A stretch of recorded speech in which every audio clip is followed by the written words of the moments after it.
नमस्कार साथियों, आपका स्वागत है हमारे संस्कार चैनल में। हम हाजिर है एक नई वीडियो के साथ। जब भी कोई व्यक्ति पूजा साधना शुरू करता है तो भगवान उसकी परीक्षा अवश्य लेते हैं।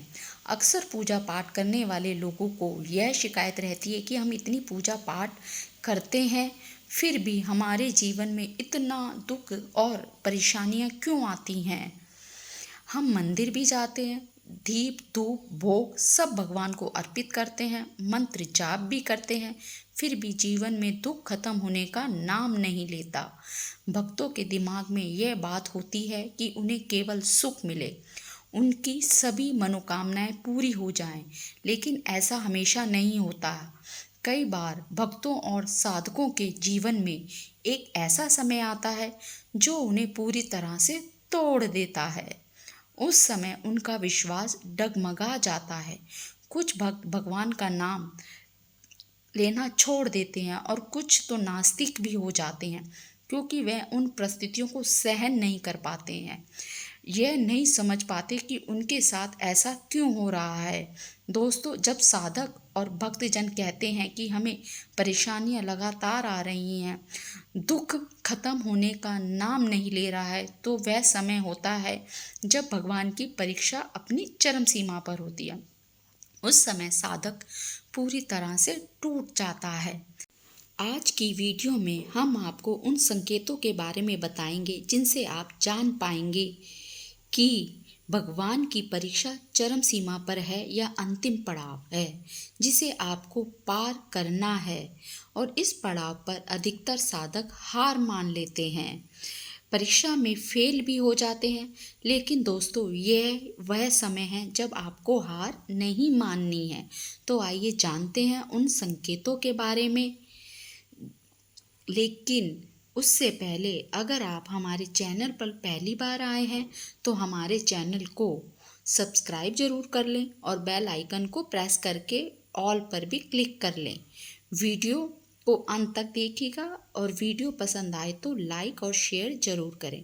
आपका लाइक और कमेंट हमें मोटिवेट करता है कि आपके लिए और भी अच्छी वीडियो बनाएं। तो चलिए बिना देरी किए वीडियो में आगे बढ़ते हैं। सबसे पहला संकेत होता है कि जब आपकी परीक्षा चरम सीमा पर पहुंच चुकी होती है तो आपके जीवन में दुख भी चरम सीमा पर होता है। आप सोचते हैं कि इससे ज़्यादा दुख और क्या हो सकता है, आपकी किस्मत सबसे खराब है। ऐसा इसलिए होता है क्योंकि भगवान द्वारा ली गई परीक्षा का यह अंतिम पड़ाव होता है। जो मनुष्य इस पड़ाव को बिना हार माने तय करता है, उसे आने वाले समय में सुख ही सुख प्राप्त होता है। भगवान की परीक्षा जब अपनी चरम सीमा पर होती है तो दूसरा संकेत यह होता है कि दोस्तों, जब भगवान आपकी परीक्षा लेते हैं तो वह आपका सब कुछ हरण कर सकते हैं। इसका मतलब है कि वह आपको राजा से रंक बना सकते हैं। जैसे कि यदि आपकी नौकरी है तो वह छूट सकती है। अगर आप बिजनेस कर रहे हैं तो आपको बिजनेस में घाटा हो सकता है, मंदी की मार आप पर पड़ सकती है या फिर आपकी सेहत खराब हो सकती है। बीमारियां आपको और आपके परिवार के सदस्यों को घेर सकती हैं। ऐसे हालात आपकी इष्ट पैदा करके आपके सामने खड़ा कर देंगे कि आप यह सोचने पर विवश हो जाओगे कि यह मेरे साथ हो क्या रहा है। इतनी पूजा साधना करता हूँ, फिर भी भगवान मेरी किस प्रकार की परीक्षा ले रहे हैं। क्यों इतना ज़्यादा दुख मुझे भगवान दे रहे हैं। भगवान की परीक्षा की अंतिम पड़ाव पर दूसरा संकेत यह होता है कि भगवान पर से आपका विश्वास पूरी तरह से उठ चुका होता है। आपके जीवन में दुख कष्ट और परेशानियां इतनी चरम सीमा तक पहुंच चुकी होती है कि भगवान आपको यकीन होने लगता है कि भगवान कुछ नहीं होता। आप सोचते हैं मैं भगवान को इतना मानता हूँ, इतनी भक्ति करता हूँ, खुद को उनके लिए समर्पित कर चुका हूँ, फिर भी मेरे साथ सब ये हो रहा है। दोस्तों, अगर आपके जीवन में ऐसा समय आ गया है तो समझिए कि यह आपके फाइनल एग्ज़ाम का समय है।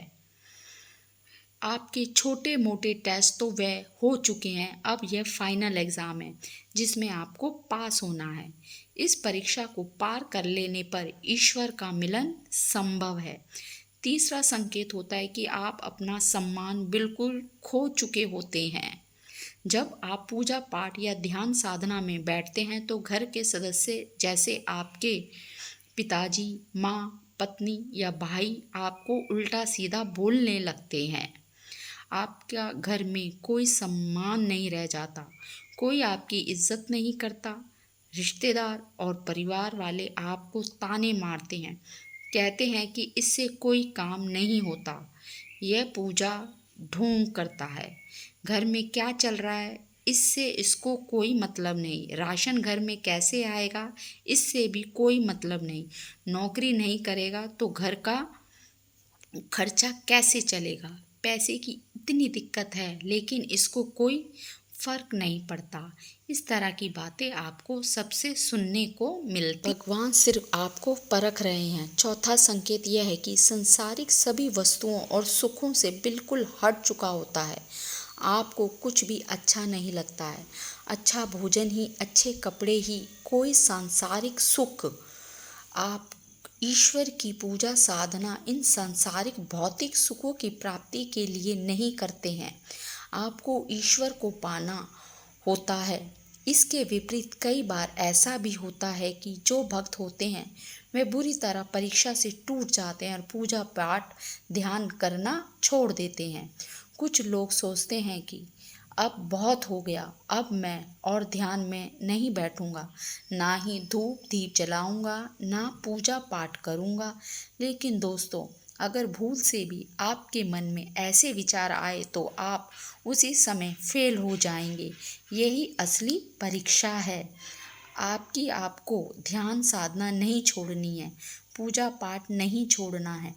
पांचवा संकेत यह होता है, आप परीक्षा के इस अंतिम पड़ाव पर पूरी तरह टूट चुके होते हैं।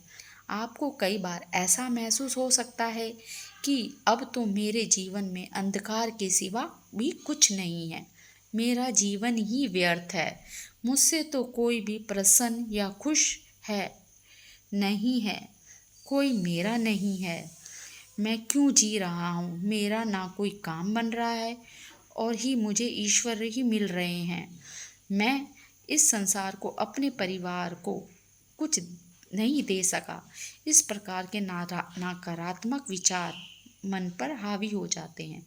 लेकिन यह ध्यान रखने की बात यह है कि इस समय में आपकी बिल्कुल भी नहीं टूटना है, क्योंकि यह आपकी परीक्षा का अंतिम पड़ाव चल रहा है। जब भगवान द्वारा ली जा रही परीक्षा चरम सीमा पर होती है, यह सब मिलकर भगवान की परीक्षा के अंतिम चरण के 7वें संकेत के बारे में जानना महत्वपूर्ण है। लेकिन आपको यह समझना है कि यह सब ईश्वर की ओर से आपको मजबूती और धैर्य की परख के लिए किया जाता है।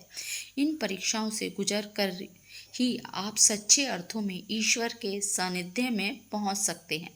दोस्तों, जब भगवान आपकी परीक्षा लेते हैं तो आप बिल्कुल अकेले पड़ जाते हैं। आप अपने और पराये के भेद को समझ चुके होते हैं। इस समय आप अपने दोस्तों, रिश्तेदारों सबसे अलग होकर अपने जीवन अकेले ही लगते हैं। सभी लोग आपका साथ छोड़ देते हैं, हर कोई आपका विश्वास तोड़ता है और आपको अब किसी से कोई उम्मीद नहीं रहती, क्योंकि ईश्वर आपको इस परीक्षा के ज़रिए आपकी खुद की शक्तियों पर करना सिखाना चाहते हैं। वे चाहते हैं कि आप किसी और पर निर्भर ना होकर हर चुनौतियों का अकेले ही सामना करें।